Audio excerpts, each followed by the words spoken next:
Good evening, everyone. We're going to get started in just a few moments. Thank you for your patience.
On the 9th and 10th of November 1938, a wave of mass violence against the Jews took place throughout the Third Reich in accordance with Nazi Party instructions and with the participation of its forces. Hundreds of synagogues were partially or totally destroyed. 7,500 stores and many private homes were attacked. 91 Jews were murdered, and at least 26,000 Jewish men were sent to concentration camps. The streets were covered with broken glass, hence the well-known Nazi name for the pogrom, Kristallnacht. These events marked a shift from the previous institutional and legal persecution against the Jews, which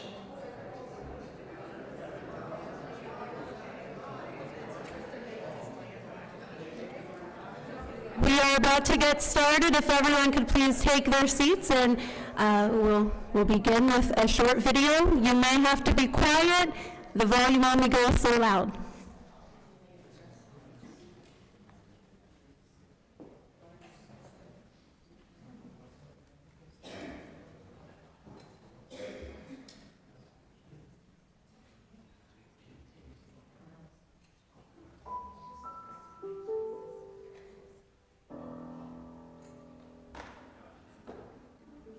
On the 9th and 10th of November 1938, a wave of mass violence against the Jews took place throughout the Third Reich in accordance with Nazi Party instructions and with the participation of its forces.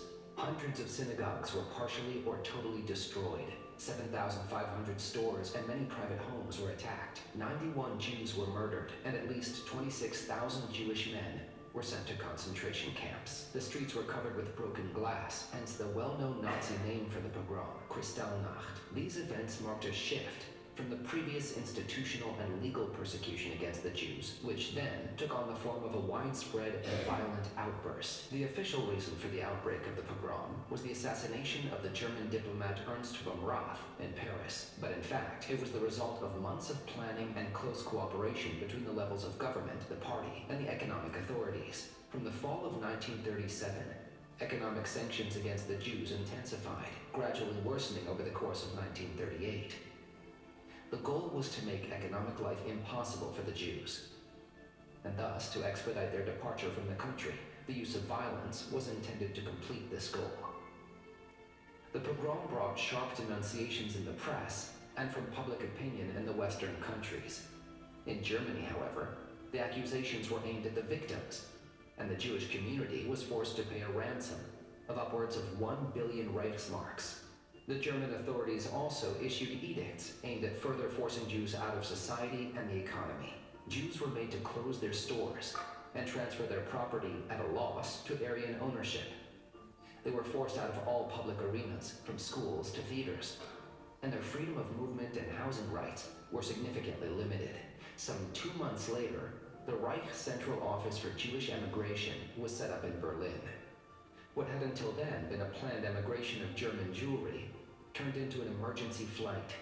The danger had become more tangible than ever, and they were willing to immigrate anywhere that would have them.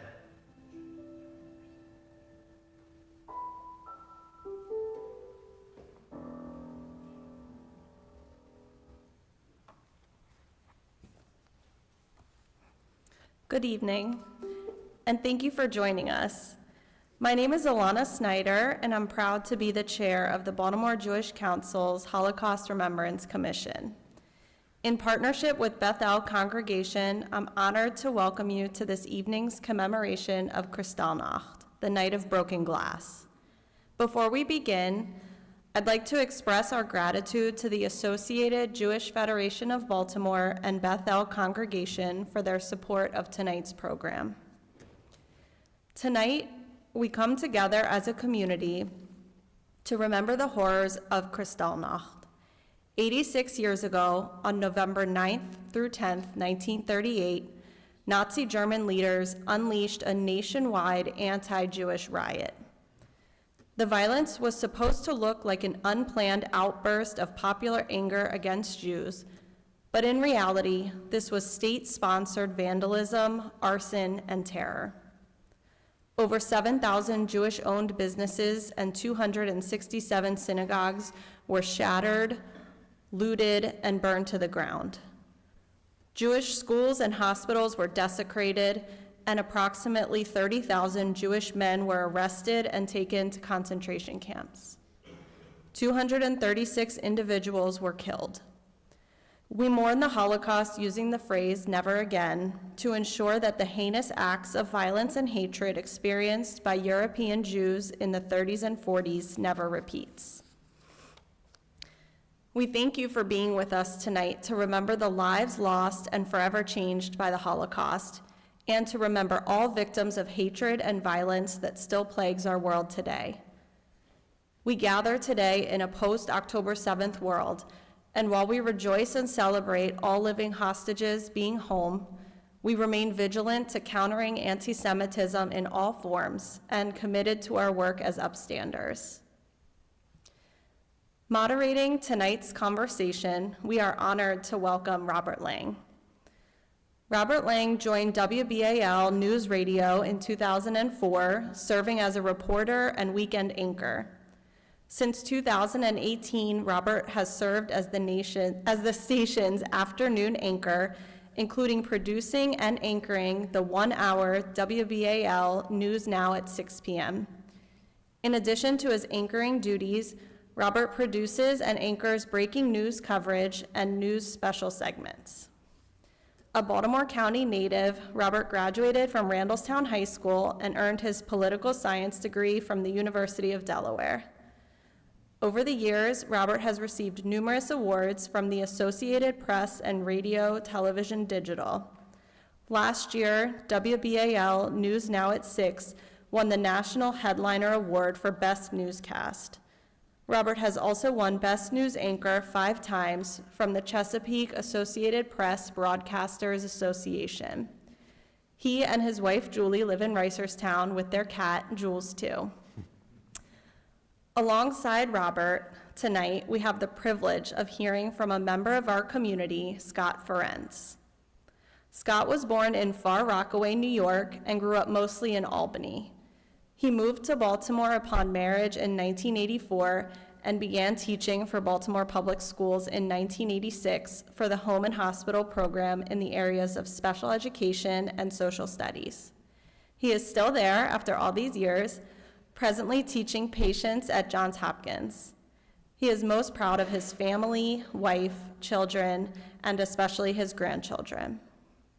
His uncle, Ben Ferenz, was a remarkable lawyer, soldier, and lifelong advocate for justice and peace. Born in 1920, Ben Ferenz immigrated to the United States as a child and served in the Army, where he helped liberate Nazi concentration camps and document Nazi atrocities against Jews and others. 80 years ago, at just 27 years old, Scott's uncle led the charge as chief prosecutor in the Nuremberg trials for the Einsatzgruppen, his very first case that is often referred to as the biggest murder trial in history. He continued speaking publicly about human rights, accountability, and peace into his 100s. We've been gifted with the opportunity to hear more about Mr. Ferentz's personal side from family who knew him best. On his way to the Bema, Scott will be lighting a candle in memory of all victims of the violence of Kristallnacht and the Shoah. Please join me in welcoming Robert Lang and Scott Ferentz.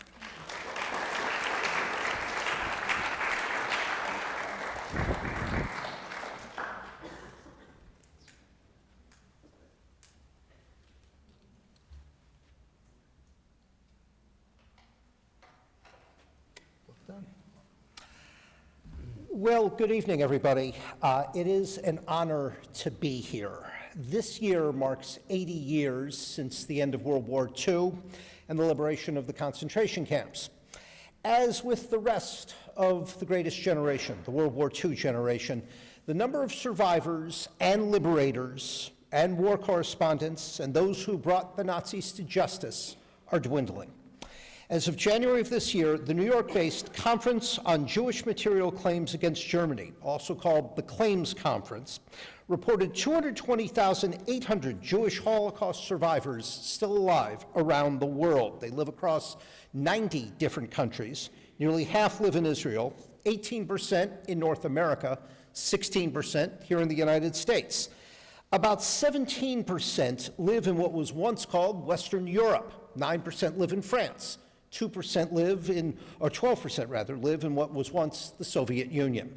The median age of the Holocaust survivors still alive is 87. They range in age from 78 to over 100. Now that includes a small number who were in utero in 1945 and were born after liberation and after the war in 1945 or 46. As we lose the survivors, it falls to their children, grandchildren, nieces, and nephews to tell their story and make sure the world doesn't forget. Some other chilling statistics, as I did some research from the Claims Conference from their January survey. Auschwitz-Birkenau is the most well-known concentration camp, but nearly half, 48% of the Americans surveyed, are unable to name a single camp or ghetto established by the Nazis during World War II. Overall, a majority of 1,000 adults surveyed did not know that 6 million Jews were killed during the Holocaust, did not know that 6 million were killed in the Holocaust. Think about that. And in the US, more than 3/4, 76% of all adults surveyed believed something like the Holocaust could happen again today. The ignorance of people who do not know of the Holocaust or don't believe it or practice some kind of revisionist history has led to some disturbing incidents, including one last week in Hanover, Pennsylvania. And Emily's going to show this. You can see this headline here. This is from CBS 21 WHP TV, where I worked 35 years ago. 1 week ago tonight, at the community Halloween parade, there was a float. It was from St. Joseph Catholic School in Hanover, which depicted, of all things, Auschwitz. It had a replica of the gate at Auschwitz with the words in German, Arbeit macht frei, which is the German phrase meaning, work makes you free. It was used at the entrance to a lot of concentration camps. The Diocese of Harrisburg and the Bishop of Harrisburg quickly issued an apology and launched an investigation. They insisted this gate that you can see here circled around was not part of the original design for the float that had been approved. Now, I should note, before coming back to Baltimore to work in 2004, I was a reporter in Harrisburg for 15 years, and I covered many stories with the Diocese of Harrisburg. I can tell you from experience at the time, there was a very, very strong relationship, positive relationship, between the diocese and the Jewish communities of Harrisburg, Lancaster, Lebanon, York, and all the other counties, communities that they served. The late Cardinal Keeler served in Harrisburg before coming to Baltimore. And a few months before I got to Harrisburg, the synagogue Kesher Israel, an Orthodox synagogue in Midtown Harrisburg, It's across the street from what was the Polyclinic Medical Center. It's now a UPMC hospital. It was spray painted with swastikas on a Saturday in 1989. Keeler, the next day, then Bishop Keeler, led a procession of parishioners and clergy from other faiths to the congregation. They marched from St. Patrick's Cathedral, which is downtown near the Capitol. They walked several miles up to the synagogue. They cleaned up the graffiti. So that's what makes a story like this so shocking, and what makes what we're doing tonight so important. We have to educate ourselves, not only ourselves, but also the larger outside community. And that's what we're doing here. We're telling the story not of a concentration camp survivor, but of someone who could probably best be described as a justice warrior. He was aiming to bring justice for those lost in the Holocaust and those who survived. He was Ben Ferencz, the lead prosecutor of the Nuremberg trials after the war. He led the prosecution of 24 Nazi leaders known as the Einsatzgruppen. His nephew, Scott Ferencz, joins us tonight to talk about his uncle. Let's welcome him. You basically talk into that microphone, or you can put it around your ear. I should tell you, I've been in broadcasting 40 years. I have never used a microphone like this, where you have to wrap it around your ear. So if this falls out during the live stream, I do apologize. And you can also hear this. This is better, yeah. That's like there. Yeah. Welcome. Before we talk about your uncle, you're a teacher. You're a social studies teacher. Yeah. You teach hospitalized kids, which must be very rewarding work, and I'm sure it is. What do you tell people, your students, about the Holocaust?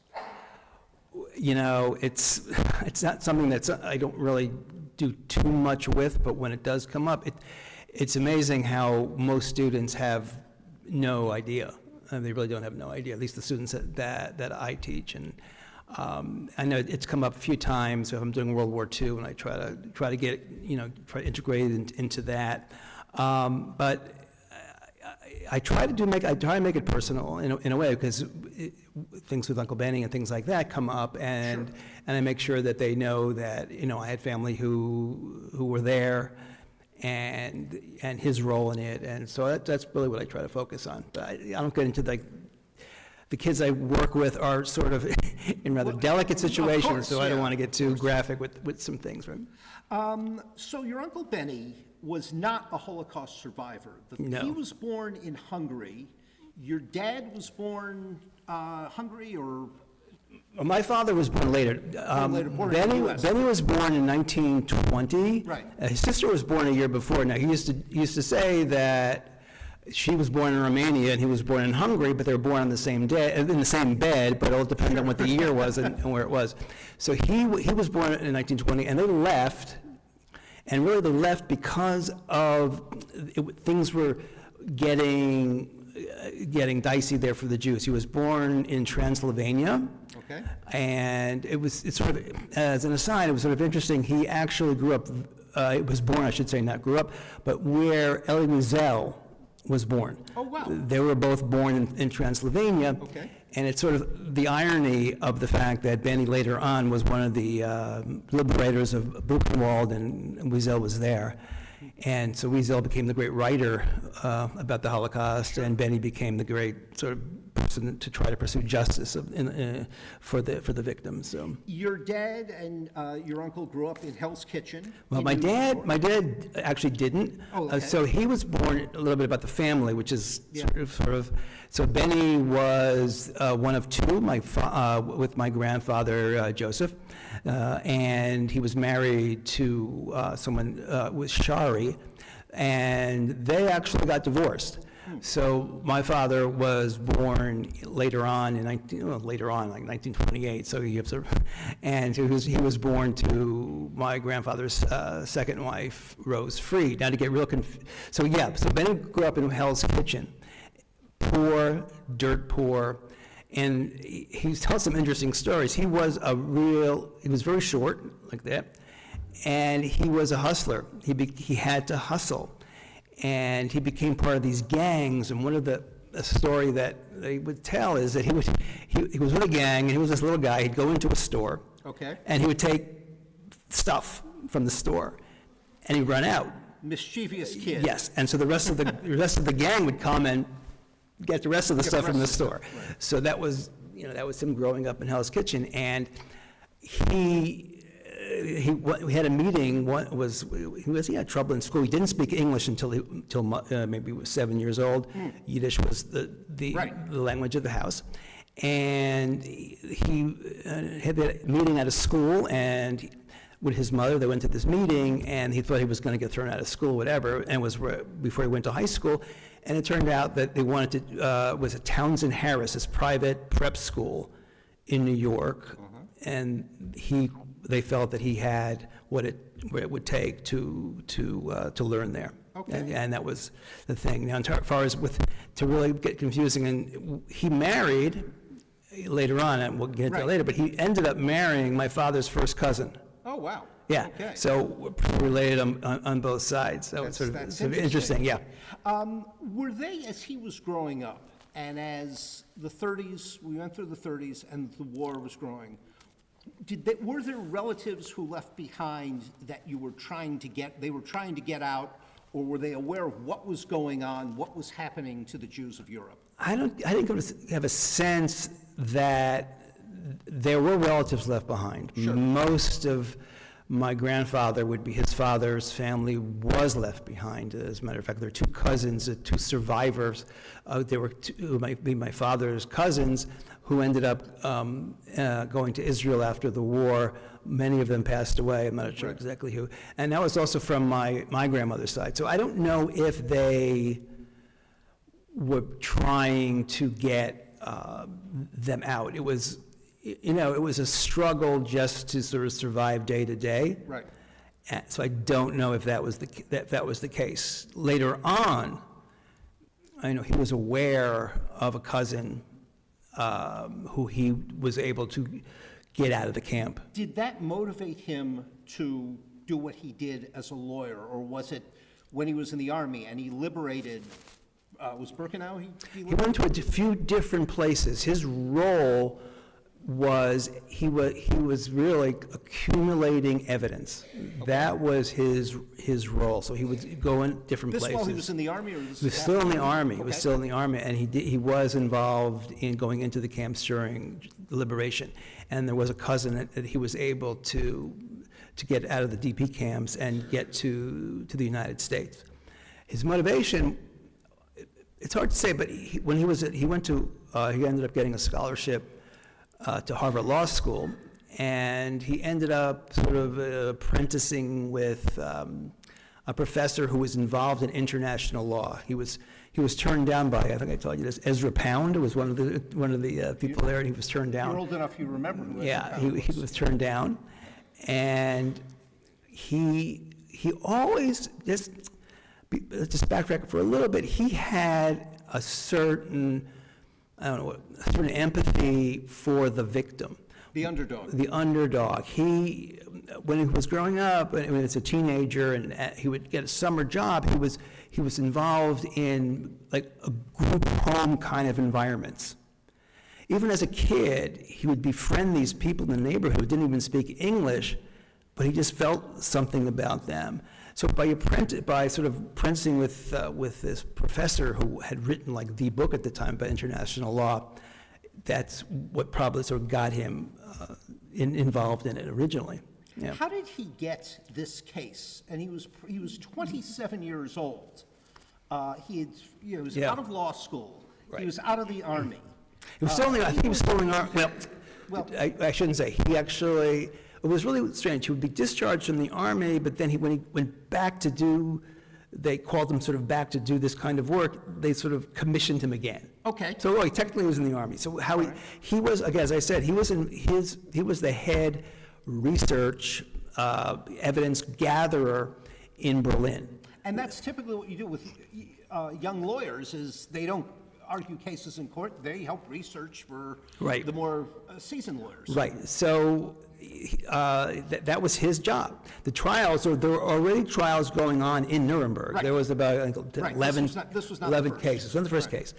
One of his assistants was in a warehouse and came across this evidence about the Eisengruben group And he ran and told, and was showing it to my uncle, and ironically, that evidence was supposed to have been destroyed in the warehouse. Benny took a calculator, an adding machine, a calculator, at the time, an adding machine, I guess. I don't know what they would use. He said he started counting the names. The Germans were very good about keeping records, right? They're very good at that. They were meticulous. They're meticulous to a fault. And once he got to 1 million, he stopped, jumped on a plane to where the trials were going on to Nuremberg. Right.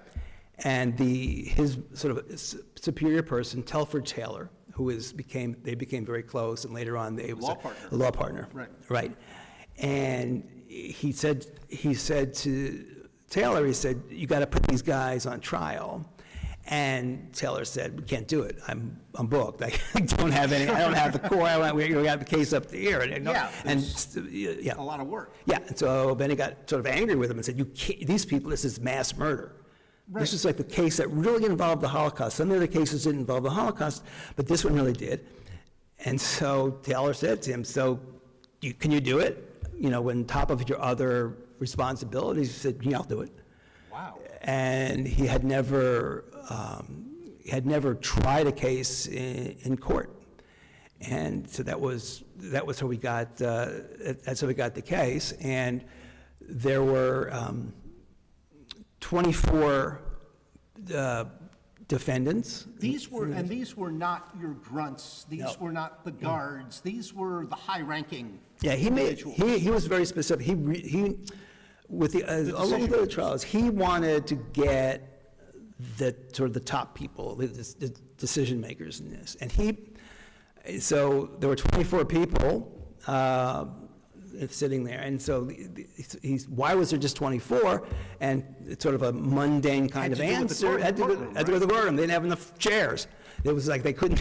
There would have been more, but they would have prosecuted more. More. And they ended up prosecuting.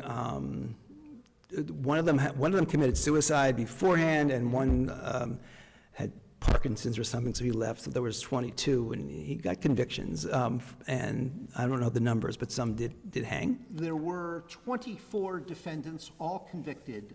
14 were executed by hanging. And one of the best ways to know how your Uncle Benny argued this case is to watch some of his opening statement. And we have some of that. And this will run about 3 minutes. It is gripping. You're going to see the judge first, and then we'll hear Benny Friends in his opening statement. And you will ascertain if the defendants are present. May it please your honor, the defendants Otto Rausch and Edward Strauss are absent. So, Otto Rausch and Edward Strauss have been arraigned separately because on the opening day they were too ill to respond. But the record will show that they now have been arraigned properly and in accordance with law.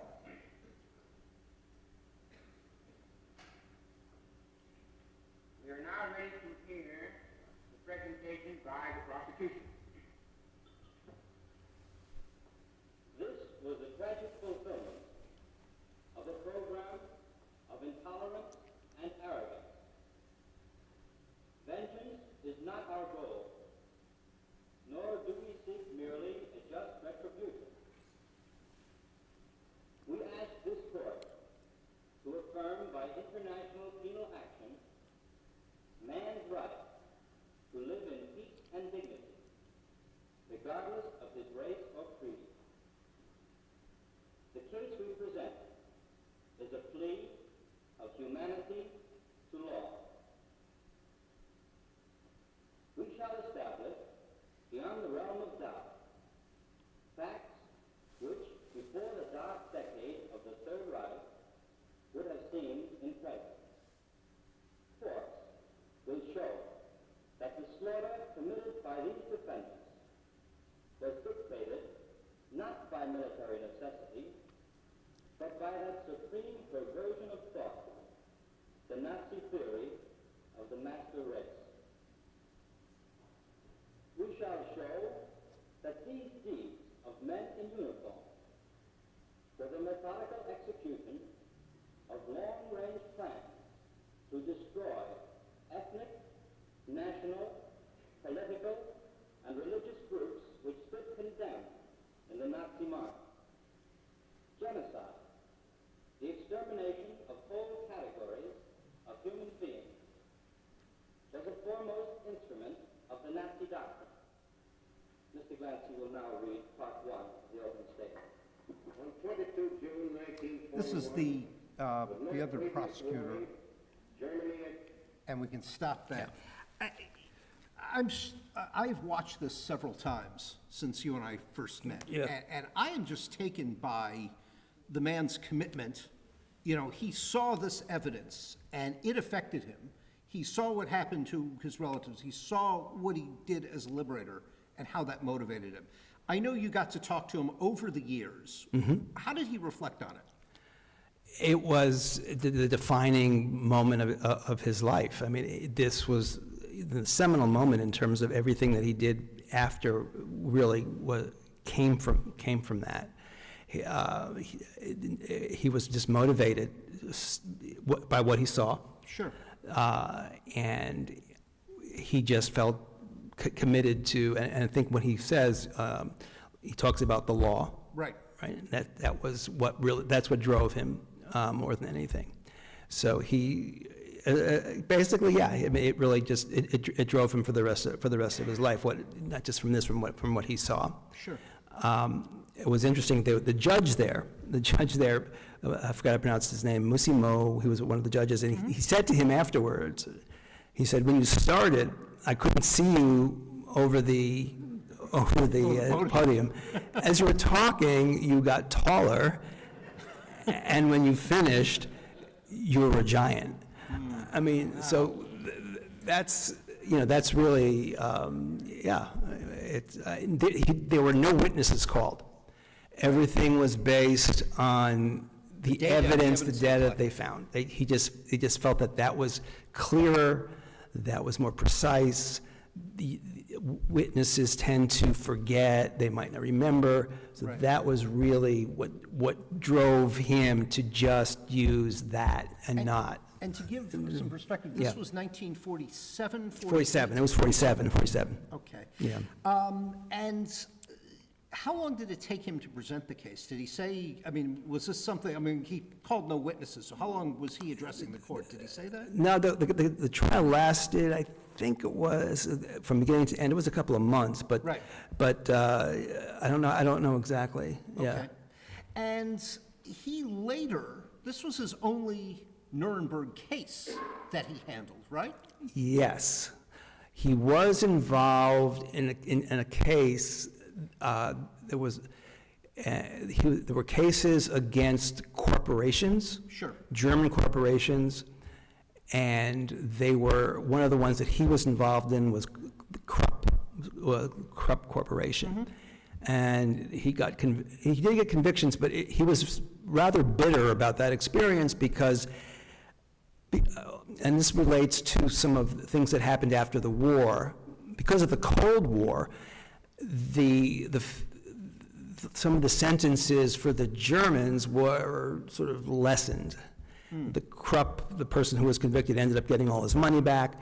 So that was sort of something that, he didn't talk about the Krupp case that much because of that, because he felt it wasn't, he wanted this one to be what people remembered about him, probably more than the other ones. So Let me get to you. How old were you when you found out your uncle did this? I don't know. I mean, I remember, I knew that there was Uncle Benny. I mean, it was Yeah, Uncle sure, Benny, and we sure, remember yeah. being at my grandparents' house in the Bronx, and he would come over and do magic tricks for us. And it turns out that he learned those magic tricks during the Depression, so he'd be able to make some extra money. Well, So that's what he did. So that was that. And there was a time I was, I remember I must have been like 6 or 7, probably like 7, and my parents said, "Oh, let's listen to the radio because Uncle Benny's on the radio." And I thought, "Well, that's really cool. Uncle Benny's on the radio." And they were talking about the Eichmann trials, because I was during the Eichmann trials, and I didn't really know what it was, but I got a sense that he, was somewhat involved.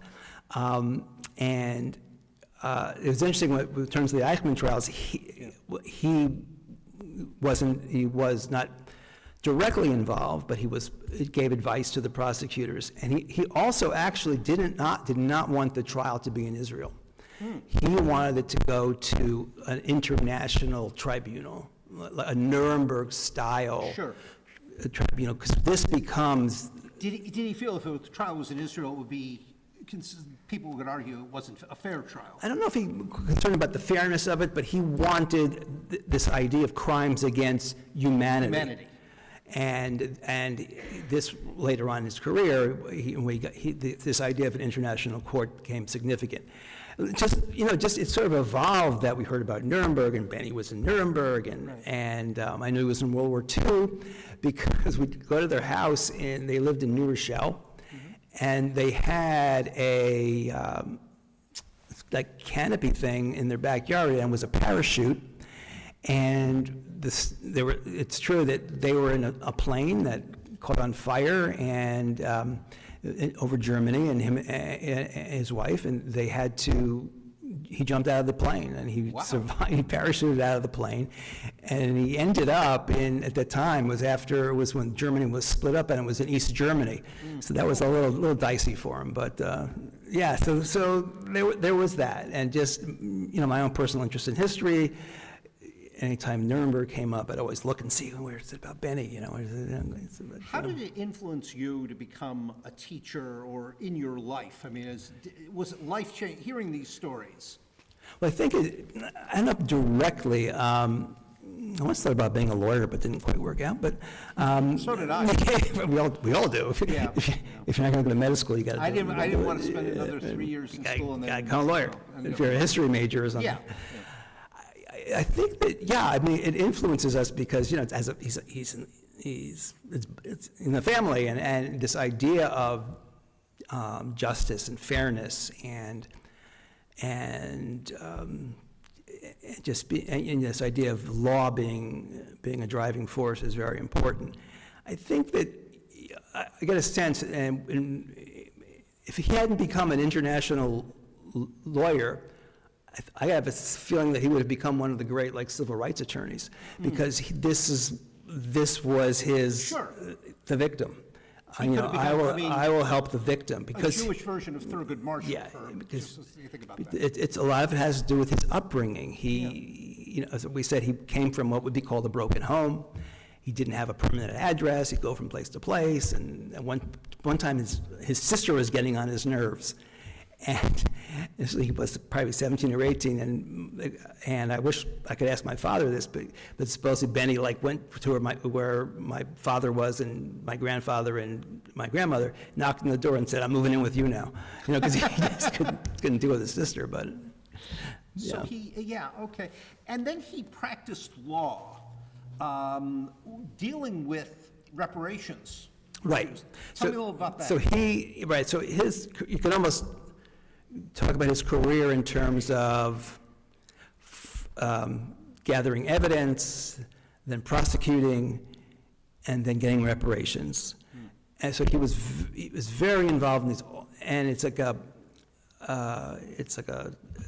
alphabet soup of all these different organizations. Sure. And he dealt with West Germany, and if you've been to Israel, and if you drive in a taxi and it's a Mercedes, you can thank my uncle for that, probably, because he was really involved in making sure that that was done.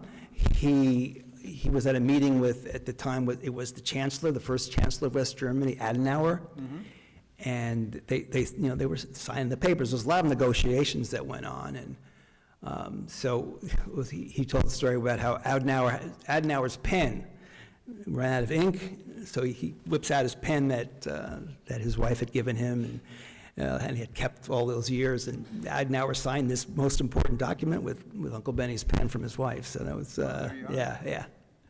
And he then gave up law.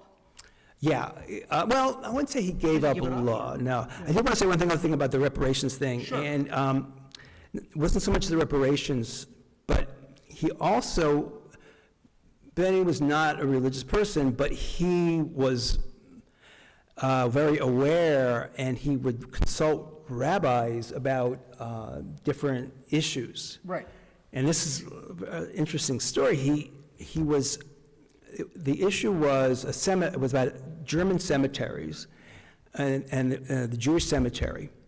And they told Benny that for 20 years, we will take care of the monuments, Jewish and monuments. was this in Berlin This or is in where Berlin, was it's in this in Germany. Berlin? Okay. It's in Germany. So they said, no, and they said, no, you can't do that. According to Jewish law, you have to, it's perpetual care. Correct. And they said, oh, we can't do that, we can't do that. Yeah. So he was livid. And he had in his pocket, it was an envelope, and in that envelope were bones. Bones that he had picked up in one of the concentration camps. And He was liberated. they were small bones, so they're probably baby bones. And he took the bones, he was like, and he just slammed them on the table, and basically saying, who's going to pay for this? They're going to pay for this? And he walked out. He ended up getting the perpetual care forever.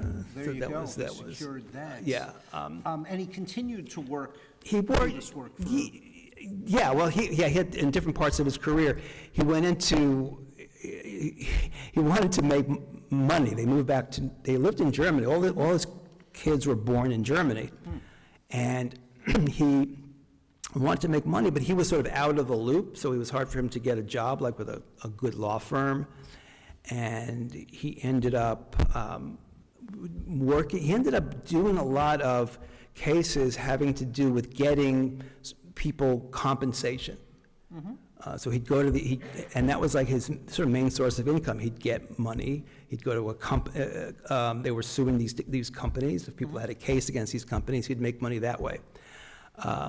He tried sort of regular law, but he said it was real boring. He didn't like it. So he didn't. It sounded like for him it would be. Yeah. So that was that part of his career, and then he left that. It's been a lot of years doing that, and the latter part of his career was devoted to peace and setting up an international mechanism for settling conflicts. International Claims Court. Well, he was involved, the ICC. Right. That was he was very involved in that. Actually, the first trial they did there, they gave him the honor of giving the closing argument at that case. And years later, he tried to meet one of the defendants who was convicted at Nuremberg. So that was actually, and I wish I could remember his name, it was like, it was the head guy, what? Yes, Aldorf, he's the one. He was like the head guy. And Benny felt for these people for some reason. He would say, he didn't think they were evil, they just following Gullible or just following orders? Yeah. So he went down to see him, and he was going to be hung, and he asked him. He said, "Is there anything I can do for you?" And he blew him off. He blew Benny off, and he just said, "Well, that's." Goodbye. And he didn't try to follow up with some of the others who... Not that I know of, I don't, of the... The defendants. No, but I know he was not happy that people were getting off. Right. And again, back to the Cold War, the issue of the Cold War having to do with Germans sort of getting off in a way. If anybody's been to Germany, and I was there 3 years ago, there's the Holocaust Memorial, it's almost like a maze to show how confused they were at the center of Berlin. And then there are other monuments. There are monuments not only to Jews, but to gypsies and homosexuals, and where books were burned. You get the sense that the German people are embarrassed. They've apologized. The global apology that they have Did Benny accept that? I mean, what did Benny think of that?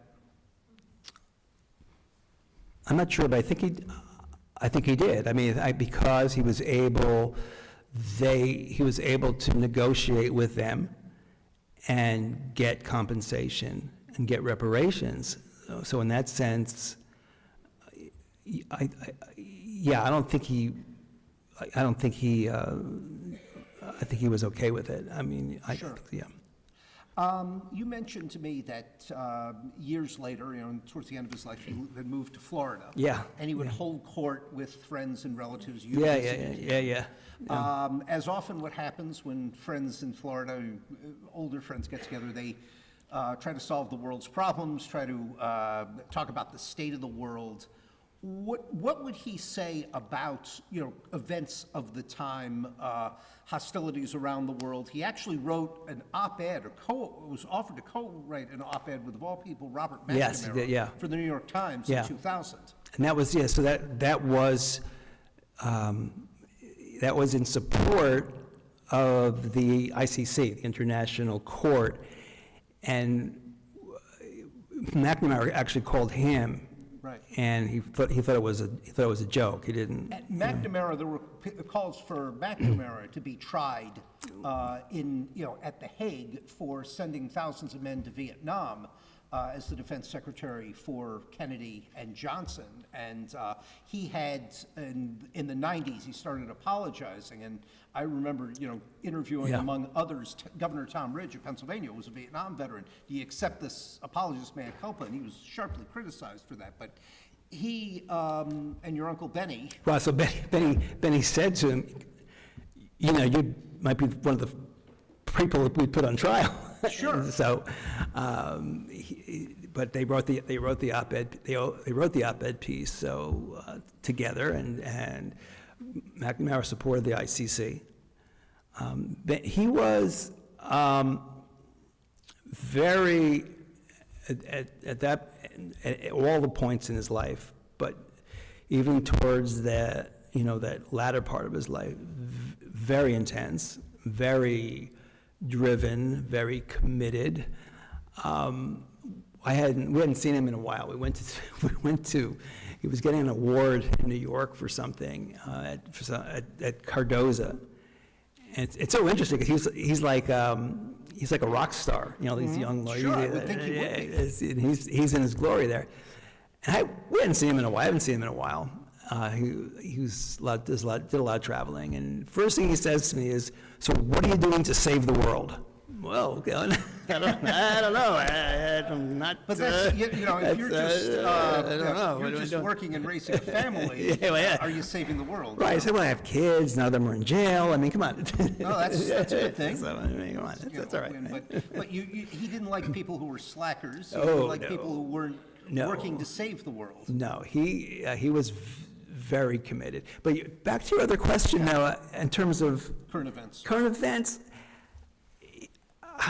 Never really pinned him down too much, because he was looking at this big picture, and you knew that any kind of conflict situation, he would want it to be settled in a different way. He would never say what's happening in Chile under Allende in the 70s, or Cambodia, or Darfur in the 90s in Sudan, or in the Middle East. This is another Holocaust. Or he would never refer to a politician as, he's authoritarian, this guy is a Nazi. He would never do that. I know the one guy he mentioned was John Bolton, and that was Baltimore native, by the way. He didn't like Bolton because he was against the ICC. Okay. And I'm sure he didn't like, because there was a whole big back and forth with countries to sign on to the ICC, and at the last minute, they got Clinton to sign it. That's right. And I forgot, it was a senator who pushed them to do it, and as soon as Bush came into office, they tore it up. Right. So the United States, to this day, is not a signatory to the agreement, nor is Israel. 1999, if I'm not mistaken. What's that? When Clinton signed against. Yeah, it was right at the end of his term. It was like, it was 1999 or 2000, and so he wasn't a big fan of Bush for that reason. He was very focused on sort of this idea of, and he was more or less, you can argue with him in terms of he was an idealist, he was maybe a universalist. He wrote a book called Planethood that was more of a sort of just a book about peace in the world and things like that. In terms of his writings, by the way, they used to call him Mr. Regression because he wrote 3 books like this about aggression. I've never read them. Maybe I'll listen to them on audio, maybe, right? Probably, yeah. But, that was his wife once said, why don't you write something that people will read? I mean, it's like, let's go read that stuff. But Scott, this has been very enlightening, and I appreciate your sure. time. We're going to do what's called in broadcasting a resets, where we are at Bethel for the Kristallnacht Program. We're talking to Scott Ferencz about his uncle, Benjamin Ferencz, who was the lead prosecutor at Nuremberg of the Einsatzgruppen. 24 convictions, 14 sent to death. Now it's time to take some of your questions. We'll ask if you just raise your hand, stand up. The lady at the back, and I'll try to, if you don't speak loudly enough, I'll try to repeat your question, ma'am. Thank you for joining us this evening. So I have a couple of questions. Do you know whether your uncle was involved with the OSI, the Office of Special Investigations? I don't know. Yeah. I think that, I don't know if anyone in the audience, I think that agency was set up under Eisenhower or Kennedy to investigate Nazi war. It's interesting that you say it because one thing about, he tended to do his work out, especially later on after he left the Army, outside of the government.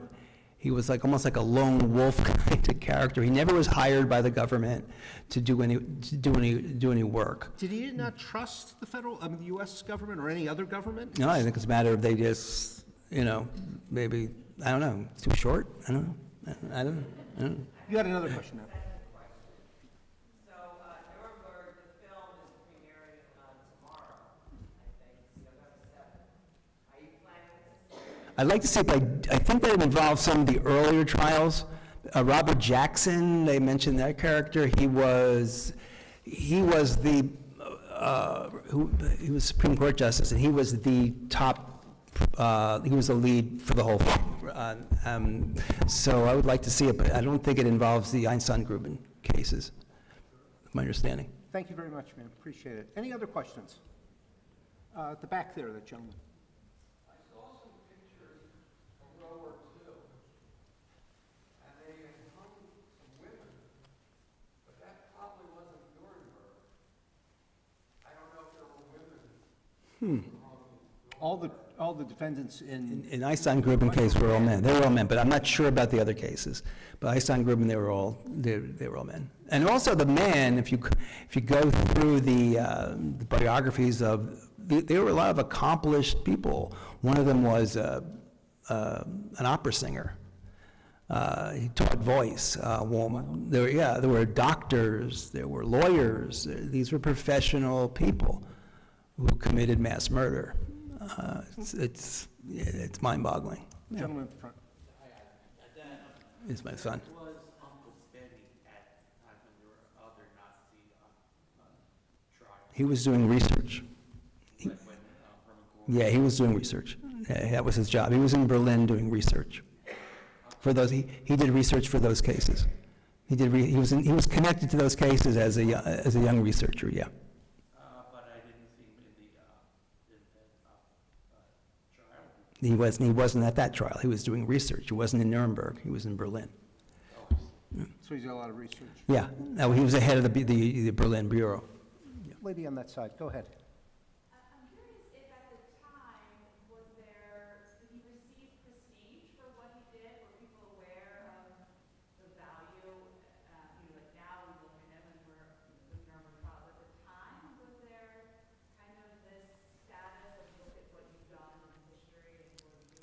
Yeah, that's a good question. I think there was a sense, in certain circles, that there were certainly, yeah, I think you're right. Later on, he was, as I say, the rock star of any of these international law kind of things, the ICC and all that, because of what he did.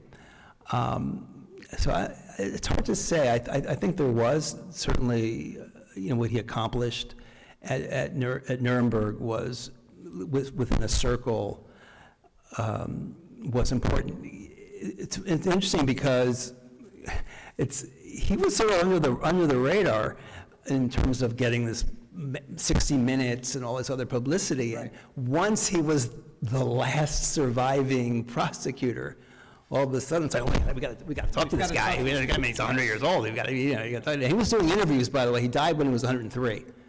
And he was doing interviews almost until the last. Almost to the last. Yeah. Lady in the black first. Hi, thank you so much for being here. Sure. It's been an incredible evening. So, quick question for you. What do you think it was like for him to stand in that courtroom and deliver justice for over 1 million victims who can no longer speak for themselves? So he said, I wasn't nervous. I didn't kill anybody.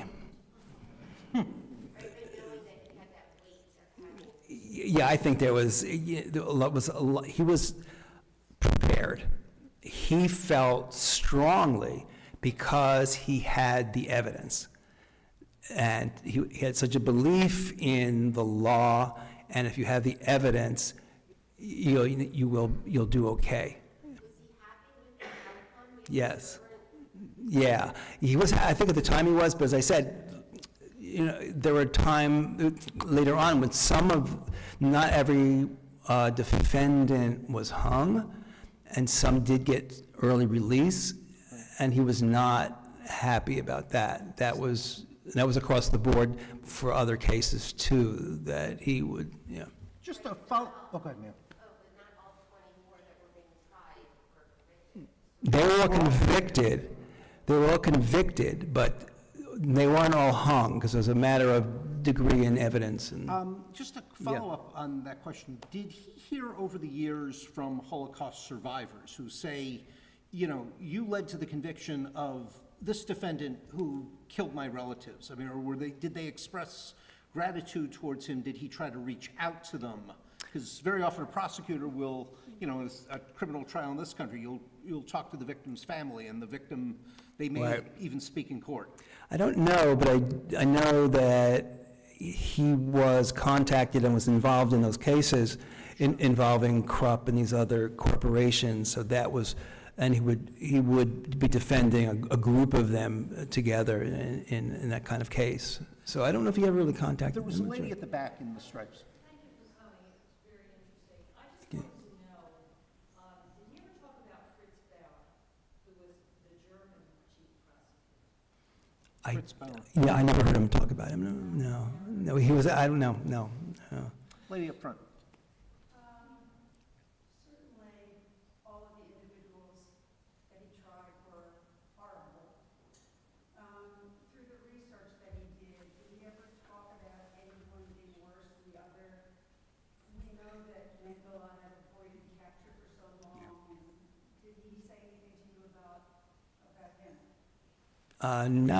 Not really, no, but in terms of he had an interesting sort of take on these people. He wouldn't necessarily say they were evil. They just got, the situation was just so horrendous, and not that he felt sympathy for them, but he didn't sort of rate the people. I mean, Eichmann certainly was someone that he had advised about and talked about, but I think the first one, I think that Ohlendorf was the one that caught his eye more than the other people at that particular trial.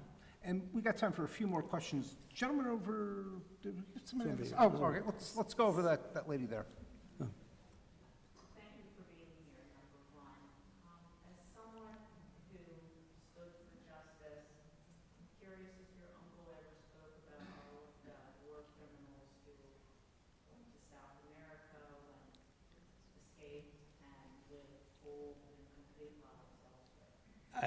Somebody like John Damiano, who lived in Ohio till his 90s. I think if you watch the 60-minute interview, and I think she asks him, Leslie Stahl asks him, how does this affect you today? How does it make you feel? And he says he's still in rage. He wants justice. His slogan is, and he sort of encapsulated into 3 words: law, not war. That's his bumper sticker. And the other thing he would say is never give up, because he would, given what he was up against, people think he's crazy for what he wanted to ultimately accomplish. And he knew that he wasn't going to see it. He knew it. And he would always say, it's up to you now, it's up to you now. I've carried this as far as I can take it. He's 100 years old, there's only so much I could do, so. Yeah, go ahead. You mentioned that after the war, he worked in the law firm with Telford Taylor. Yes. What did this firm do? Yes, they did a lot of getting reparations or compensation for the people involved in the with the corporations. He wasn't doing tax law. So did they practice in Germany? No, it's here. That was his dream, to work with Telford Taylor. Yeah, that was. This is Mentor. Yeah. Lady at the back there. Did your uncle ever, since he was a liberator, he was an eyewitness, he was a prosecutor, did he ever describe some of what he saw? And B, was he able to use what he witnessed as part of his prosecution? He wouldn't use it. I don't think he would use it. He did not use what he witnessed. He was it just reminded me, he was a soldier. He was a soldier. And the first time he met Telford Taylor said to him, I have a record. He said, sometimes you're insubordinate. And he goes, no, sir, I'm always insubordinate. He did not follow rules, except when it came to the law. He would bend the rules, and so he wouldn't use his own eyewitness accounts that I know of in trial, but it drove him. He had what you would call a PTSD. Was that what it would be? Yeah, it was rough. It wasn't so easy for him in the psychological realm. We have time, I think, for one more question. Anybody got one? Go ahead, sir. Did he talk much about Israel? Was he a Zionist? Waiting for this question. Robert had said, you're going to get a question about Israel. What are you going to do? He did not. I don't know if he was a Zionist, but he had a very strong feeling. There was a celebration once in a concentration camp towards the end, and you had different groups. You had Russians, Czechs, whatever it was, and they all had flags. Right, all the different groups in the concentration had flags, except the Jews. And he mentioned that, the Jews don't have anything. So with that story, I think it makes sense that he believes in Jews having to be sovereign. But I don't want to put words in his mouth, but I think his overall, the arc of his life, the goal, had a more universalistic message. Right?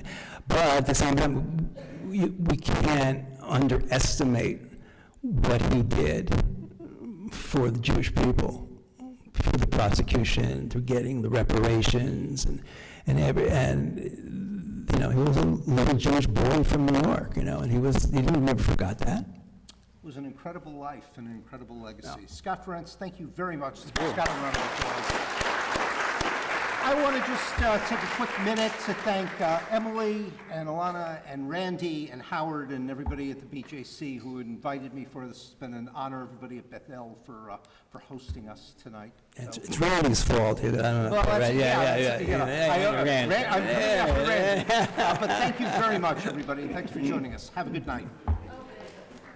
Oh, before we do, Emily's got something here. Sorry. Can I slide? Let's slide that over. Thank you. Scott and Robert, thank you both so very much for providing us with this thoughtful conversation tonight. To express our gratitude, the Baltimore Jewish Council has made donations to the United States Holocaust Memorial Museum in honor of both of you for sharing this evening with us. Thank you.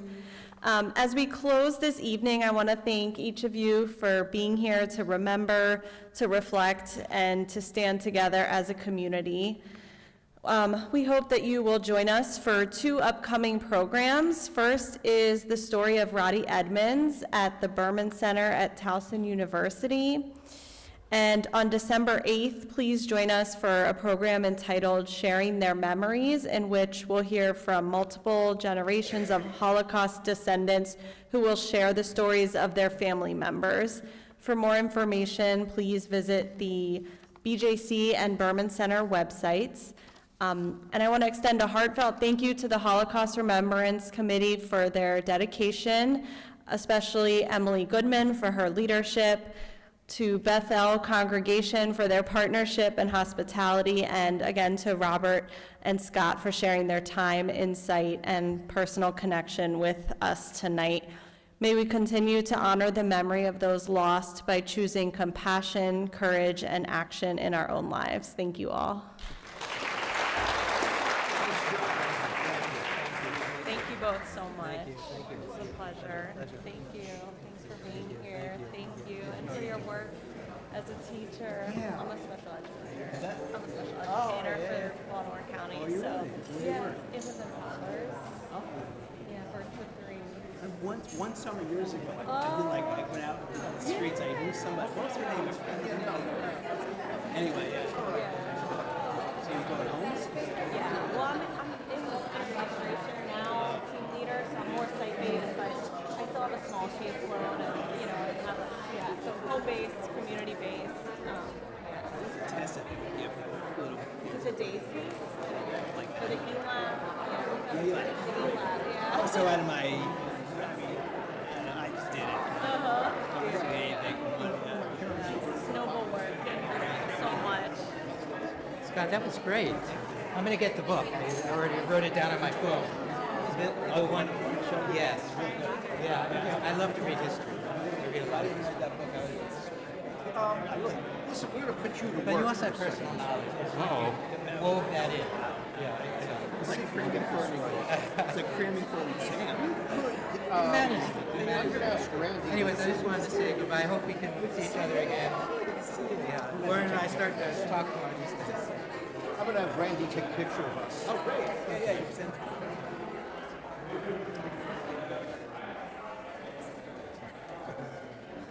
See if he's all right.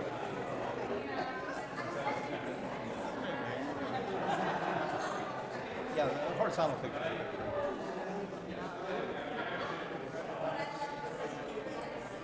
Judy has her hands up.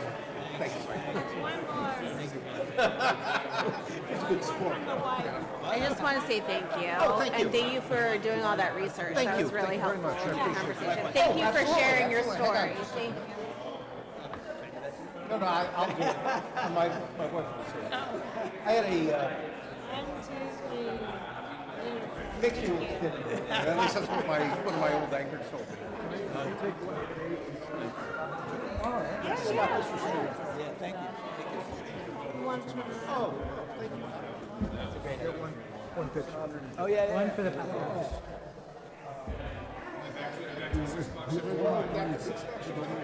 I now want to my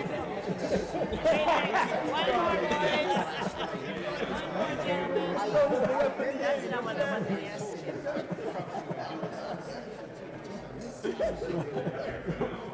We're like Jack and the Beanstalk, right? You have a picture of when you guys went out with Larry and you. Did you take pictures? Oh, yeah. Oh, yeah.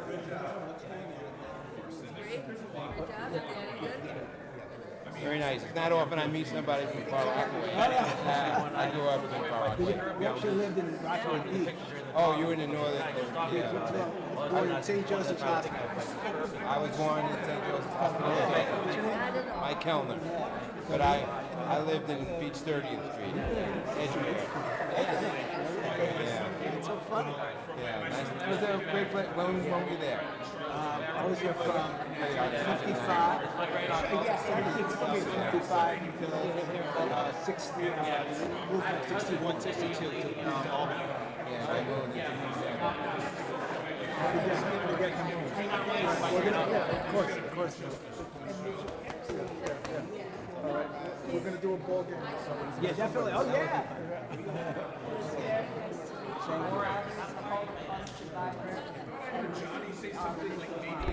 And that was the other one. That was the other. Like a that was two-year the other one extension in on the House. Obama healthcare. Yes.